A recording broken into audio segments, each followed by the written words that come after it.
Nous avons été recrutés pour un but précis. S'il faut penser à elle. S'il faut se battre. L'avènement du cinéma au Togo, tout comme dans les autres pays de la sous-région, date de plusieurs décennies. Mais ce serait particulièrement dans les années 1980 et grâce aux efforts de certains réalisateurs togolais que le secteur du 7e art sera complètement révolutionné. Il faut dire que le cinéma a deux phases. Le cinéma togolais, on peut le définir en deux phases. Je m'explique. C'est un cinéma qui a commencé avec nos grands frères, les Abalo Kirizu et tout ça, les Jacques Doukoku.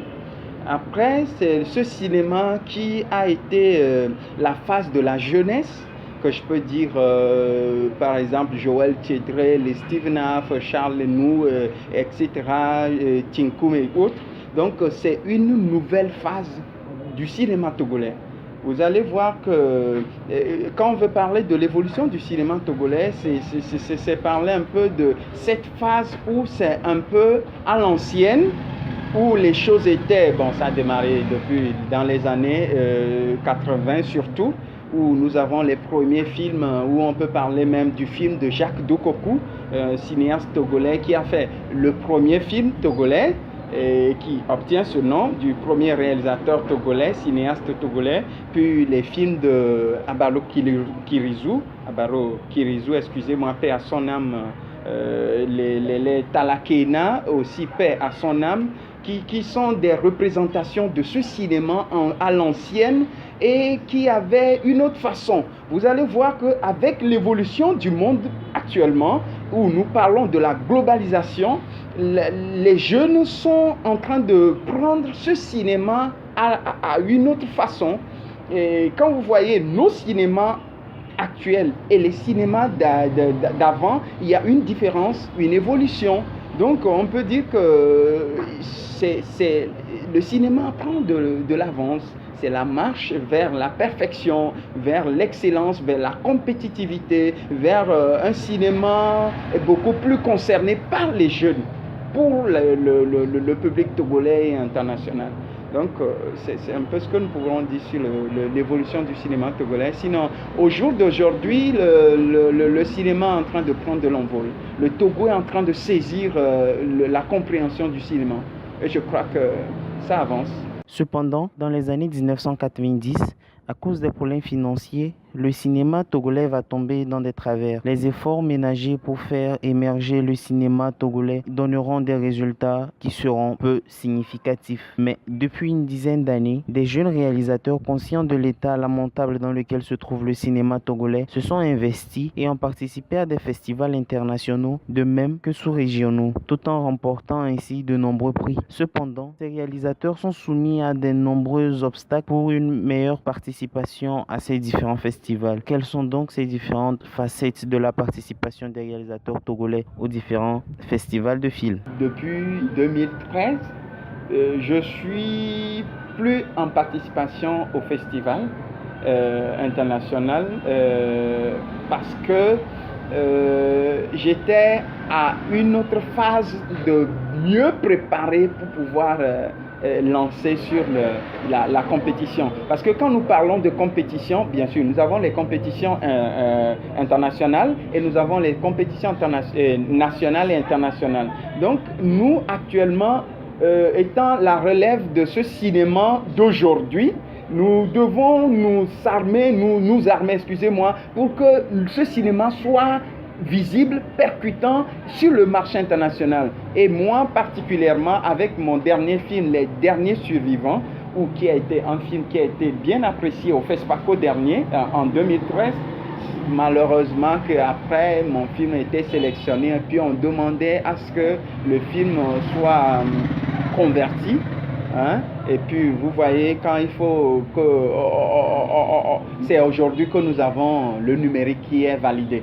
Donc c'est aussi de l'argent et ça ne se fait pas n'importe où. On ne peut pas le faire au Togo, la conversion, on ne peut pas le faire ni à Cotonou, au Bénin. Donc c'est au Maroc, c'est en France, c'est en Afrique du Sud. Mais moi, je n'avais pas les moyens. Donc, c'est ce qui a fait que le film n'avait plus poursuivi son chemin de compétition au FESPACO cette année-là. Donc, après, le cinéma ou bien le festival a adopté le numérique. Donc, nous sommes dans le numérique et puis je me dis, je me prépare. Actuellement, je suis bien prêt pour le FESPACO prochain, par exemple. J'ai déjà, avec mes derniers films, les dernières guerres, La Vengeance, et puis d'autres encore, Le Fumeur, oui, Le Fumeur, et tout ça, j'ai commencé par les envoyer à des festivals. Il y a Vue d'Afrique qui a déjà le film en compétition. Il y a déjà un festival au Madagascar qui a reçu aussi le film. Donc, c'est la phase où je me sens prêt pour pouvoir envoyer les films. Je crois que nous promettons que le FESPACO prochain, par exemple, nous reviendrons avec des prix. J'en suis sûr et convaincu parce que le travail qui se fait actuellement par le Togolais, malgré que nous n'avons pas assez de soutien, on n'a pas d'appui. Vous voyez, il y a un fonds d'aide que nous allons quand même apprécier, mais qui n'est pas assez conséquent pour que le travail qui doit se faire. Parce que quand nous parlons cinéma, nous parlons de l'argent, pas de petits sous, quoi. Donc, il n'y a pas de soutien financier en tant que tel. Mais actuellement, on est prêt. Hein, je crois bien que nous sommes prêts pour affronter.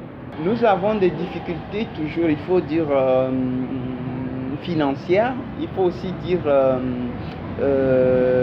au niveau des papiers. Supposons des fois, certains ont leur film en compétition retenu, par exemple, le réalisateur Ayman Badamassi avait son film qui était retenu au Guinée, entre-temps, pour participer à un festival. Maintenant, lui, il ne trouvait pas les moyens. Il ne trouvait pas les moyens. Il était parti au ministère pour qu'on lui donne des moyens pour le billet et tout ça. Il n'avait pas trouvé. Maintenant, il y a les difficultés au niveau des papiers et il y a aussi les difficultés au niveau financier, c'est-à-dire les billets d'avion et tout ça. Parce que certains festivals prennent en charge ton déplacement. Par exemple, le FESPACO, quand tu gagnes le prix, le FESPACO prend en charge ton déplacement, billet d'avion avec ton hébergement et tout. Mais au cas où il y a des fois tu gagnes en compétition, c'est-à-dire tu vas participer, mais c'est toi-même qui assure le déplacement. Là, ça devient compliqué. Et l'État n'est pas prêt à nous accompagner. C'est un peu ce que moi, je peux dire comme coup de gueule et solliciter l'État de venir à l'accompagnement de cette jeunesse qui se veut d'être un modèle, c'est-à-dire de faire quelque chose pour cette culture du 7e art à la population togolaise. Donc de nous soutenir.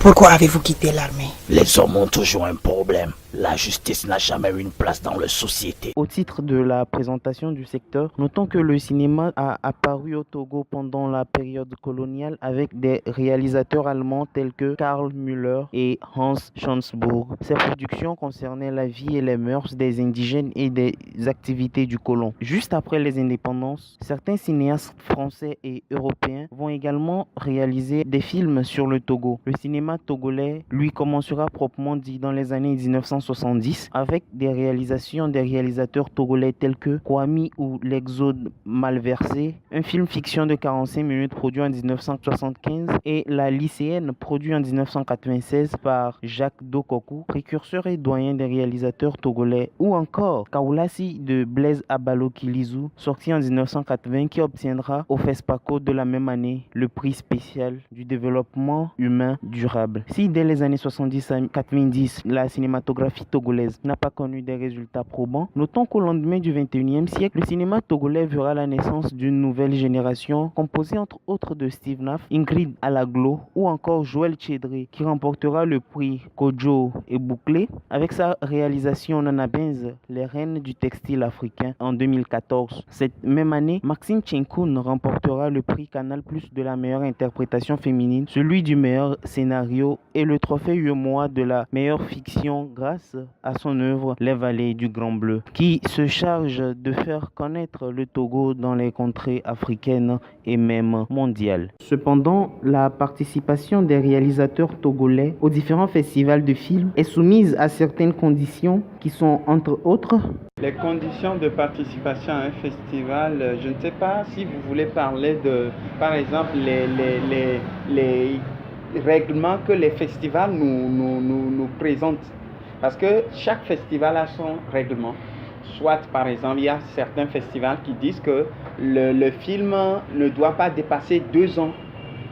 Ne doit pas avoir une année plus que 2 ans. Donc, il y a des conditions comme ça qui sont dans les règlements du festival. Donc, si vous voulez participer à un festival, vous devez lire les règlements de ce festival d'abord pour être au bain. Maintenant, si je veux revenir à combien de temps il faut pour préparer un film à un festival, je dis ça dépend. Des fois, nous faisons un film de façon générale et quand tu entends parler d'un festival ou un festival t'intéresse, tu l'envoies. Donc là, c'est que ce n'est pas à cause de ce festival que je fais le film. Vous voyez? Mais il y a d'autres festivals qui nous intéressent, par exemple FESPACO.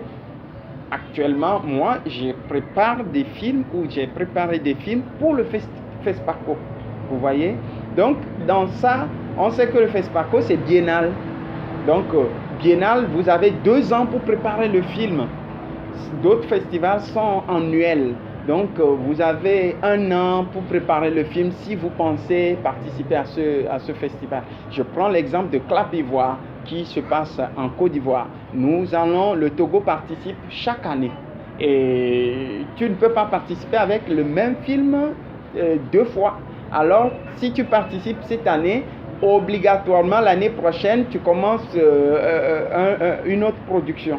Au titre des atouts, notons la mise en place de mesures incitatives pour la création à travers l'organisation d'un concours national afin de participer au Clap Ivoire, dont le vainqueur de chaque catégorie, documentaire et fiction, a 500 000 francs pour sa participation au festival. Ensuite, notons la promotion des réalisateurs et des producteurs togolais, de même que la visibilité du pays, la venue des producteurs étrangers. Il est également à constater, au titre des atouts, la contribution du ministère de la Culture et de la diffusion des productions locales, ainsi que la distribution des subventions aux réalisateurs participant aux différents festivals de films étrangers. Contrairement, notons dans les contraintes le manque de financement pour faire de longs métrages qui sont la norme dans la plupart des festivals de films. Ensuite, le manque de visibilité sur le plan national, le manque de structure de production, de distribution, l'inexistence de l'industrie cinématographique, la négligence des médias liés au cinéma, l'inexistence du code du cinéma, l'inexistence également des fonds d'aide exclusivement réservés à la promotion du cinéma, l'irrégularité des fonds d'aide, le manque de budget, pour ne citer que ces contraintes. Bien qu'ayant connu une période sombre de son histoire, le cinéma togolais, grâce à ses ambassadeurs, a su relever très haut la tête pour faire partie intégrante de la grande famille cinématographique sous-régionale, africaine, voire mondiale. Ces ambassadeurs, qui ne sont autres que les réalisateurs togolais, ont su représenter le Togo et continuent de le faire de façon très satisfaisante malgré les conditions qui ne s'y prêtent pas. Moi, je suis dans le domaine, ça fait déjà belle lurette.